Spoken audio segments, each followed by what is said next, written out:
Hey, what is going on YouTube? It is GeneralTarheel bringing you the APA Season 6 Draft Analysis. We are back with more APA. For those of you not familiar with me, I am a main coach in the APA, and you've probably seen me in a few other places. I don't really go too far out in draft leagues. I mainly stick with the APA, but I have done analyst work in the WB as well as the P4G, so you might have seen me talking on there.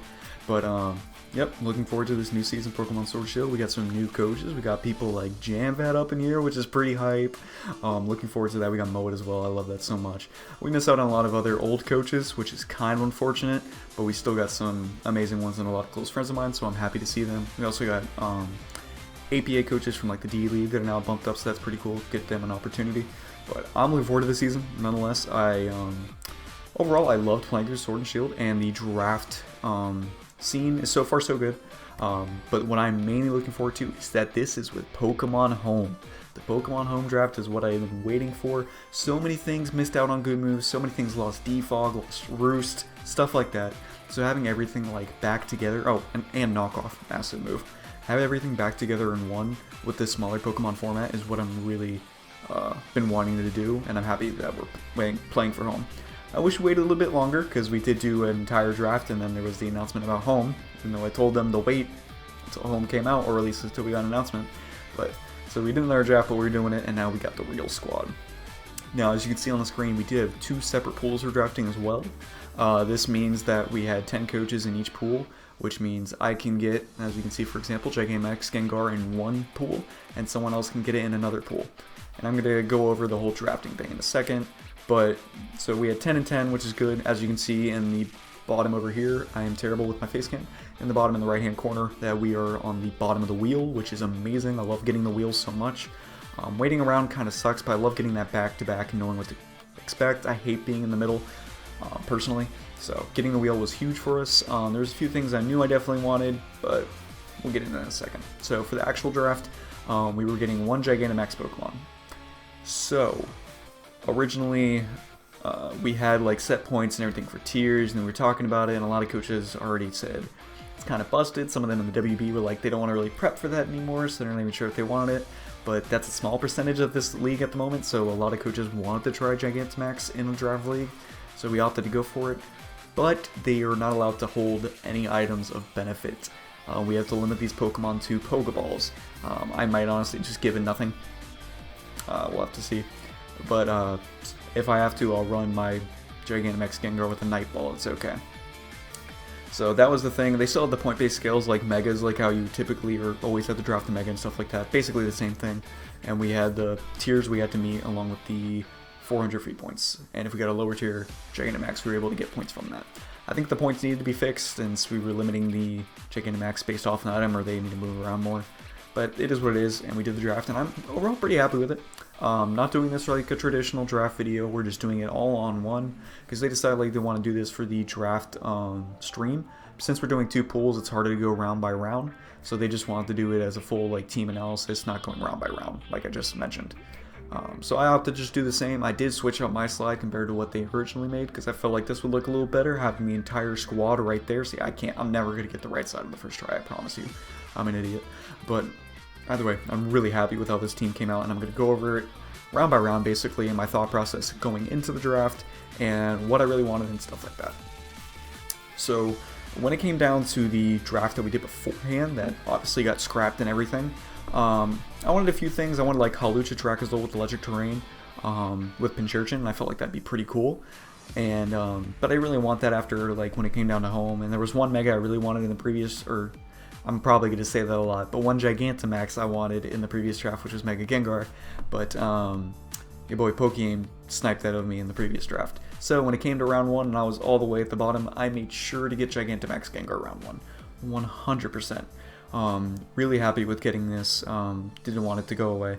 Even though it is really weakened by not having an item, since Gengar, yes, it's really strong offensively, and no pursuit in this game is huge and everything of the sort like that. Just not having a boosting item can limit it sometimes from missing out on those one-shots. Nasty plotting up is going to be pretty helpful now that I get access to it. That's going to be huge. But, I mean, I'm not going to be able to nasty plot in Gigantamax, so I can't really abuse the bulk until I'm already max. So in some scenarios it might be better just to max and go for a max ooze and go in and get the +1 special attack boost. So I'm going to have to play it very carefully. It's still going to be very good and amazing revenge killer and everything. I can even use it to trap fat things if they don't realize that I'm going to trap it after one max ghost. Or max phantasm. Oh, whatever the actual move is for Gengar, I forget the name of it, but I think phantasm or whatever is the ghost one. But either way, I love Gengar to death, one of my favorite Pokemon, so, and I think this design looks sick. The shiny is absolutely sick as well, the all white form. You'll see me running that every week, because I'm just the best breeder in the world. Yes, I can even breed Gigantamax Pokemon, get at me. But Gengar is going to be an amazing wall breaker. Always going to try to save that Gigantamax for the back, because if you Gigantamax first, you are more than likely going to lose. That's typically how the battles seem to go for draft maxing and everything like that. So I'm going to use Gengar to the best of my abilities. So with the wheel, we obviously picked something else alongside with Gengar, and I wanted an amazing physical breaker that go alongside Gengar's special breaking skills, as well as something that could help me out with like the dark typings and steel typings that could be a little bit annoying on Gengar's side. Since Gengar obviously doesn't want to hit a Focus Blast, and dark types typically are going to resist and be the best bulky answer to Gengar. As well as potentially normal types, and I met all of that criteria with Terrakion. Terrakion is a monster. Obviously this thing came across with Pokemon Home, and then this is going to be insane. This thing now gets Mega Horn in its moveset, which is amazing. Amazing for bulky psychics. So these two together just synergize so perfectly. I have one physical wall breaker, one special wall breaker. Gengar, once again, struggles with like darks and normals to say the least. Terrakion absolutely obliterates them. Terrakion can struggle with fairies and psychic. Gengar obliterates them. So this is really just going to work out well. Even some bulky grasses can deal with Terrak, and Gengar just does whatever. So this is going to be amazing with that too. I already love that offensive core, and I'm really going to work on the best support I can possibly find coming up next.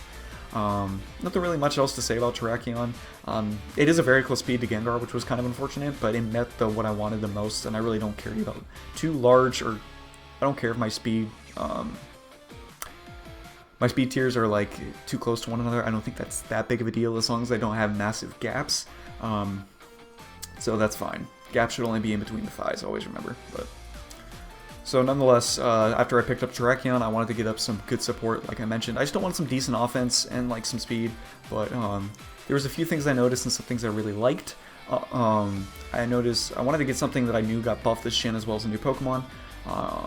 And Kelly pushed me towards it because he loves this Pokemon. I ended up getting Obstagoon immediately for round 3.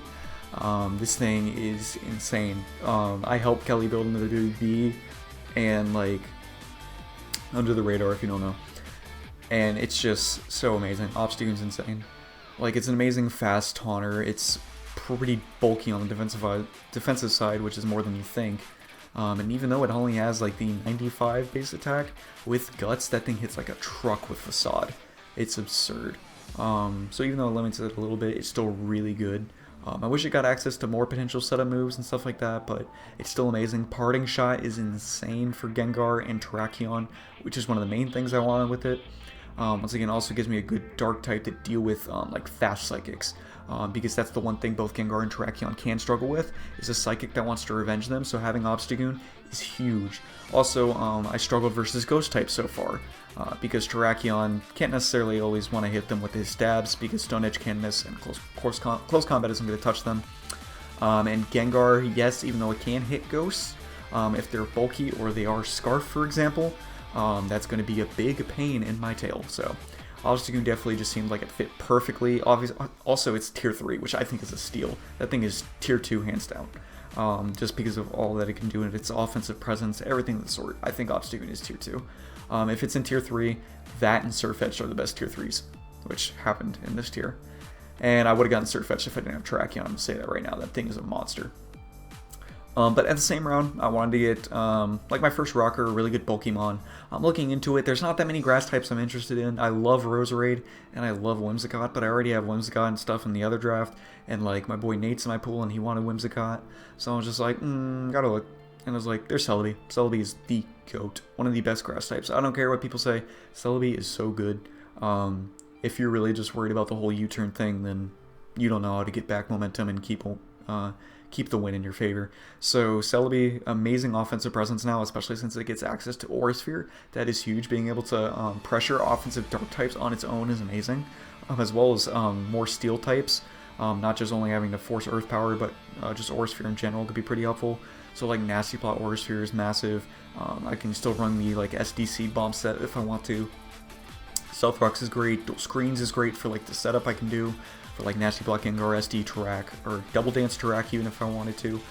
I love Celebi. It's a great Pokemon, and I was really happy that I was going to be able to pick it up. So Celebi and Obstagoon are the wants that I knew I want to grab in these next 2 rounds.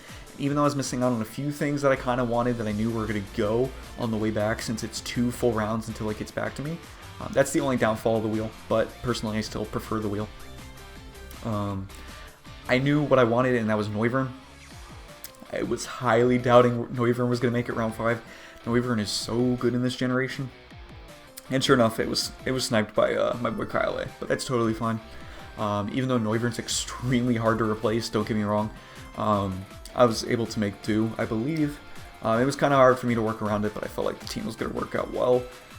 Also at this point, I realized that basically everyone except, I believe it was Kyle and one other person who I was talking to about drafts, didn't have a fairy. It was Nate. Nate and Kyle didn't have fairies, and I knew what they wanted. Or, correction, I knew what Nate wanted in Whimsicott, like I mentioned before, and I knew Kyle would never draft Aromatisse. So, knowing that when I was making my plan, I was just going to draft Aromatisse way late round, so we're going to get that eventually. But that was amazing to notice so early on in the draft that already like 7 other coaches already had fairies, which was insane. They went like crazy in round 3, 4, and 5, so I didn't have to pick up Aromatisse, which was huge. But one thing I definitely wanted to capitalize was on my first form of hazard removal and a steel type. Mainly steel type and Steelix. Steelix is really, really good. I've never really used it in draft. I don't think I've used it once. I think I drafted it once and then the league died, so didn't really get the chance to use it. But this thing is a monster. I see Kelly use it well all the time, and it's always been wanting to draft it. And Body Press is such a good move. Iron Defense Body Press is massive for Steelix. Don't be surprised if you see me bring it like on most sets for Steelix, because it's probably just going to run that over Toxic in most scenarios nowadays, because 4th move on Steelix, you would just about always run Toxic, or some form of coverage, but now you're probably going to run Iron Defense, because you can just run Body Press, and it's a potential sweeper threat always. If you get rid of their special attackers, you can literally just win in Steelix, which is huge. Also gives me another great rocker to go along Celebi and Terrakion. Terrakion, not always going to want to run rocks, that's definitely true.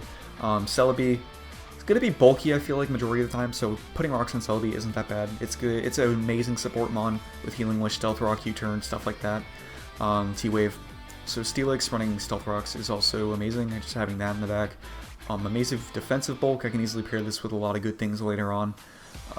And it also gives me my ground type for my first electric immunity, which is amazing.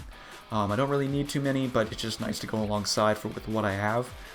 So Steelix definitely looks amazing, and I wanted to get my other Defogger. I thought about it for a while, and I opted just to go Braviary. I love Braviary. I think it's an amazing Pokemon. They have it in Tier 3 now this gen, which totally makes sense because it gets access to close combat now, which is huge for it. This thing being Bandage, Scarf, the Spadef Bulk Up set, it's all so good. I love this Pokemon, and I'm looking forward to it. Also, Heavy Duty Boots is the best item in the game. I do not care what anyone says, Heavy Duty Boots is the best item, period. That's a good question. Let me know what y'all think is the best item in the game, not just for draft format, but in general. Because I definitely think it's Heavy Duty Boots. So I get Pivot Defog with Braviary. Not so many flying types with Defog now don't have to worry about actually taking chip when they go to get rid of hazards. Amazing. Absolutely amazing. Braviary is a great offensive presence to go alongside Tarak and Obstagoon, which is very nice. And I also get another U-turn pivot, which is huge. So I just feel like this was very beneficial to the team. I still am very sad I didn't get Noivern. I'm going to be real. That was the only snipe in the draft that ended up hurting me. I think that was my only real snipe. So, apart from that, it was pretty smooth out for the rest of the draft. I got everything else I wanted, which is amazing. And no real pain about that. So next up, I knew that I needed to get my dragon. There was only one other person who didn't have a dragon. Or I think there was 2 people actually. One person couldn't afford it, and the other one was Joey, who could get a tier 2 dragon in Goodra, for example, and he had Melmetal. And Melmetal pairs very well with Goodra, in terms of Goodra's amazing Spadef bulk, and having Melmetal with low Spadef, of course. So I felt like I might as well grab Goodra and pair it. I think it goes pretty well with Steelix. Overall, I like the dragon's bulk. It's better than Duraludon, in my opinion. Duraludon is pretty good, don't get me wrong, but I didn't want the double steel necessarily. because I'd be pretty weak to ground typing. And overall, I just felt like this is pretty better for the team. So Goodra, amazing bulk, amazing Assault Vest user, Scarfer, Specs user, Mix user, Band user. Literally, it's so versatile and so good. You can be like set up in rain. You can bring Acid Armor, Body Press now with Goodra, which is Body Press, once again, such a good move. I love the additions they made to this game for Pokemon Sword and Shield. It helped out competitive so much, apart from the timer. And we're going to be doing the 10-minute chess timer that you see like WB do, for example. We have all those battles and stuff set up, so don't worry about that. And then Goodra, yep, once again, I'm comfortable with the Pokemon. I haven't used it too excessively, but I have friends that love it and they've used it a lot, and once again, I help them build a lot, like John and Kelly, for example, I help them build. John's using it right now in the WB, and with Home, this Pokemon's going to be much better, for sure. So, I love Goodra. And I wanted to pick up my Electric type because I felt like that was going to be important, because Manectric is in Tier 5, and I feel like that was one of the best Tier 5s down there. Unfortunately, they got a little ahead of themselves with bumping up things to Tier 4. I know that it's more difficult to have Pokemon in Tier 5 because obviously there's less Pokemon in this generation, even with just the access of Pokemon Home, because most of them are legendaries or whatever. It's just, even with Pokemon Home, there's not that many Pokemon, so you have to have bad things in Tier 5. But like, even in the previous games, there was good options in Tier 5. Like Meltank or Sneasel, those are both pretty much got moved to Tier 4 near the end of the gen, but you know what I mean. Like, there was decent Tier 5s down there. But, Manectric was still down there. I think that was one of the best ones, to be honest, between Manectric and Drampa. Drampa was in Tier 5 because it was a Tier 5 before Home, and they forgot to move it after, so... But I decided to get Drampa. I feel like, or Manectric, I felt like that was the best steal, and I was worried someone was going to grab it, because just before me, someone was sniped over Rotom and Frost, which is a Tier 5 Electric type, so I wanted to make sure 100% I was grabbing Goodra that round. I keep saying the wrong Pokemon name. That's going to be happening throughout the season, so I hope you're ready for that. Stay subbed for more mistakes going out in your commentary. But, yeah, picked up Manectric. I love how it can still get fire coverage, at least for grass types. It doesn't get access to anything like Surf, like Raichu, which would be technically better, but I'm fine with Manectric in Tier 5. I think Raichu is Tier 4, so I didn't want to make that bet. So going to the remainder of the draft, I was really debating on a few things. There was one thing I knew I for sure wanted in Aromatisse, like I mentioned, and then it really just came down to remainder. Like, I could get a lower water type and then get something else, because I wanted to get that water and everything, but I wanted more hazard removal as well. This was pretty big for my team. So I look at it, I decide with my plan, and I'm just going to mention all my last 3 picks, because they're all pretty in the same area. But I needed a defogger, I needed my bulky water. I was getting Aromatisse, so I have Cleric and I have another Pokemon. But like, if I go too high, then I'm going to have to get a lower Pokemon for my Tier 4, which actually I already needed to, because I picked up Goodra in Tier 2, so never mind. So I decided to go Mantine. Originally I was deciding Milotic Flygon instead of Mantine Goodra, but I opted to go Mantine. A lot of people give hate on it, but I opted to grab Mantine. So it's defog, it gets heavy duty boost. This thing is a pain to kill. Like, it's hard to kill in this generation. It's good offensively more in this generation as well, because it gets access to Hurricane. So setting up its own Rain and then having Swift Swim and having like Hydro Pump and Hurricane in the rain is pretty big. I feel like that's a great offensive presence, to be honest. It's just really hard to kill, like with Roost and stuff. Haze to stop setup is big, because I really only had phasing at this point. I didn't have anything that got rid of any setup right in front of my face, which is big in case you're facing like a... I don't want to mention the Pokemon I'm thinking of, because I'm facing it pretty soon, but... And if you face a setup Clefable like immediately right in front of your face and it's the last Pokemon, you can't phase it out because it's the last thing. So I can't like click Roar with Steelix, for example, so I have to be aware of that. So Haze, such an amazing move. Having another flying type's always good. That gives me 2 ground immunities, which is nice. Unfortunately, with the flying typing, I am pretty ice weak. I was going to be freeze dry weak nonetheless, even if I went Milotic. But overall, I'm pretty ice weak. I actually don't have a single resist apart from Raboot. But it's fine, it's fine. I'm not have to worry about it too much. Ice types are very rare. Even though there is 2 pools, so it's going to be a little bit more annoying. I don't know if I have to face like 2 Mamoswines. If we do, we'll cross that bridge when we get there, because that'll be a little bit unfortunate, but my team is offensive to deal with that. So another defogger is mainly what I wanted, and that's why I got Mantine, and I needed that bulky water as well. So definitely happy with that. Having 2 flying types, 2 defoggers. I wish I could have gotten spin at one point, but I'm still happy with this team. If I have to make an FA at one point, I'll look into it. But I think this is probably gonna be fine. I don't care about spin too much with this team. I don't have any spikes or T-spikes. I just have stealth rocks, which is kind of the downfall of this team in my opinion, along with the ice weakness, but it's okay. So next up, I decided to go Aromatisse. Like I mentioned, I've been wanting. I actually got Mantine last, but I guess this order doesn't matter. So I ended up getting Aromatisse. Aromatisse, very, very fat fairy, period. Goes really well with Steelix, 100%. Just does its job. It really does. It's one less track answer in case anyone wanted to grab that at one point. Even though track poison jab's still doing a lot of damage. But Aromatisse, just fat, ugly, fairy type. What more could you ask for? I'm gonna name this thing Men Are Trash, because all men are trash, don't you forget it. Even you. Yeah, you watching. You're trash. But I'm tired, I'm so sorry. I had midterms this week, and here I am trying to make this video like 2 days before I have to upload it. Aromatisse gives me another cleric to go along Celebi with Aromatherapy. Strong Wish Pass user, which is huge, I didn't actually mention that. Wishes into Steelix as well as other things is going to be very nice. Mainly just Steelix Goodra probably. Both things like to eat hits for my team that don't have reliable recovery. Nothing too much apart from that. Can be a nasty plot trick room user, which is pretty strong set to be honest, because its special attack is nice. I've seen people run specs on Aromatisse. Might do that one week. We'll have to see. But yep, I'm all for it. Aromatisse can put in some work. And then lastly, we have Reboot, which was another tier 5 I picked up. Yeah, some people, they ain't gonna expect the Reboot. So the beautiful thing about the post-home, even though the starter abilities aren't out, APA are going to be able to do it to where we can just gen them in.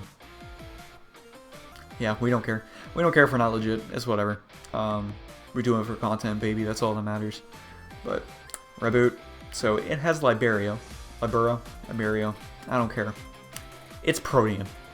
I got a Frogadier on my team. That's just... It's a furry Frogadier. Let's go with that. So we got Reboot here in tier 5, fire type, or any type, necessarily, as long as it's in its coverage. Pretty good, to be honest. 94 base speed with like 85 attack, 80 attack, something like that. That's good. It doesn't get access to Powerball, which kind of sucks, but it gets Flareless still, which is just as powerful. It's just I have to, of course, accept the recoil factor, which is going to hurt sometimes, but this thing's fast. Like 94, that's pretty good for a non-final evolution, especially for tier 5. That is a good speed at 94. So Reboot's able to get Taunt. It doesn't get Court Change, unfortunately. I don't believe it does. I believe that's just Cinderace's signature that doesn't get passed down through breeding. I could be wrong. It might get Court Change. I don't recall off the top of my head, and I don't care to look. So we're sticking with it. But yeah, Taunt, U-Turn, Sucker Punch, Super Fang for nice utility. This Pokemon's good. I convinced Mono to get it, even though I faced Mono round 1, so hopefully I don't have to face Reboot, but we'll have to see about that. And that's a round 1 instead of week 1. Either way, that all basically concluded for the team. I know I was a little bit off my commentary for draft analysis. Still, overall, isn't that good. Battles will be set. Don't worry about it. We're going to live comm the battles, of course. I do have my Elgato to do that. Let me know what y'all want to do. I already have nicknames for the entire team. Actually, if you want to know them right now, I'll go through them because I think I remember them all. We have Gigantamax Gengar coming in with the OG Spook nickname, running the shiny form. We have Terrakion, named Chopper, because even though I'm still in the middle of One Piece, I love that show, and Chopper is my favorite character. Also, shoutouts to Joey for his WE team being all One Piece character names. I love that. Terrakion will not be shiny, because that shiny is trash. Celebi will be named...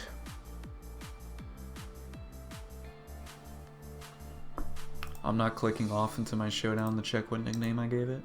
Y'all have no proof right now. See, I'm looking directly at you. You have no idea what I'm doing. I didn't just look down at my team builder. You don't... No, I didn't do that. I don't know what you're talking about. I'm looking directly at y'all. Right? Dude, I'm so stupid. Okay, it was the same name. I thought I changed it. It's going to be Shiny Celebi. That's pink, and we're going to name it Pan. It just reminds me of Peter Pan with the green. So even though I'm making it the shiny pink, I'm still going to name it Pan. Feel like it works. Obstagoon. We're naming this Dr. Love, because it reminds me of Kiss. I think it reminds everyone of Kiss. So, not going to be shiny, though. The shiny is pretty sick, but personally I like the black and white best. Then we got Steelix. Steelix is going to be nicknamed Slithiron. I love this nickname. Normally I just name Steelix like the smile face, but with a bracket because of its wide jaw. I didn't want to name it Strong Jaw like everyone else. So Slithiron, Slytherin, but spelled iron at the end because it's a steel type. I already won the matchups that Steelix in because I had a great nickname. Nicknames matter. Manectric is gonna be named. Is he Phyto? He's Phyto in my classic league. I don't know what he is here. Bork. He's nicknamed Bork. Bork because he has a doggo. That's right. I went with a lot of dumb meme names. Next up, we have Goodra, and Goodra's name, I believe, is Goober. Goober. Might change that to Goopster, because that's actually what I mean to change it to. We'll think about it. He's a goofy goober, so I think I'm just going to keep it to Goober. You look at Goodra, he would wear a peanut hat, right? He'd be a goofy goober. He reminds me of Patrick with, like, the pink with the green. Well, it's not really pink. It's, like, really light purple. Goober. Alright. Next up, we have Aromatisse. Men are trash, like I mentioned. Gonna be shiny, because that is a good shiny. Still ugly, though. And it reminds me of really strong feminists, so it's gonna be men are trash. Next up, we have Raboot. Raboot is going to be nicknamed Sasuke. Because I remember seeing this picture on Twitter of like the shiny form of... No, it was a I think it was just a changed color form of Raboot, or it was just normal Raboot, or it was shiny Raboot. I don't remember. But they gave him the Sharingan in both eyes, and I was just like, gotta nickname him Sasuke. Sasuke's a little furry now. But there's nothing wrong with all that, by the way. I just want to say that. I just... Jokes. So Raboot will be Sasuke. He will be shiny, because that is a good shiny. Braviary. I skipped over Braviary earlier. I'm just now mentioning. Braviary will be nicknamed Murica, of course. That's going to be shiny. Even though Murica fits better with the original skin, I love the shiny. The blue wings are sick. So Murica. F yeah. Gotta stay monetized. Even though I can't make money, gotta stay monetized. And then lastly, Mantine is going to be shiny because I love that blue so much. It might be my favorite shiny on the team. Nah, Gigantamax Gengar. See, I almost said Mega again. Gigantamax Gengar is definitely the best. And then maybe Braviary. Either way, Mantine's going to be nicknamed Mr. Ray after the Ray Indian. I wanted to do one of his quotes because I always like to nickname it after a certain like character, but then something about them for anyone that gets the reference. Like, they really have to understand it, not just know the character's name. So, either way, that's good to conclude it for the squad. Please let me know what y'all think of the team down below, and check out everyone else. Once again, I will be uploading these every Sunday, I believe, are the battle videos. If I'm wrong, then whatever. Let me know if you guys want team builders separate or in the same video. This is important because I never really know how to do it. Personally, I might want it in the same video. I'm still debating, because like for me, it's hard to decide. That's why I want you guys to decide for me. I like to go pretty in depth in my team builders, but it can ramble on, then you'll have to just wait or just skip it to go to the battle, and it makes the entire video for the battle longer. But it also lets me not edit or render or worry about doing another upload, making another thumbnail, another layout, anything like that. I can literally just do before the video, edit the two footage things together, cut out what I need, and then upload it or whatever. So that's definitely easier for me. But if y'all want it in a separate video, I can, but I think I'm going to do it together. Still let me know what y'all think, along with what you think of the team. Once again, I think the only flaws are not having extra hazards like spikes and T-spikes, and then having a slight ice weakness. I think that's literally the only thing. Otherwise, I love its team. I love it. I think it's going to do really well. But once again, that will conclude it for me. I will see you all next week for the Week 1 battle when we take on the Baltimore Orbeetles and my boy Monotui. He might be able to beat me in customs on Fortnite, but he is an idiot, and I'm going to beat him on the Pokemon battlefield. So I will see you all next week. Bye.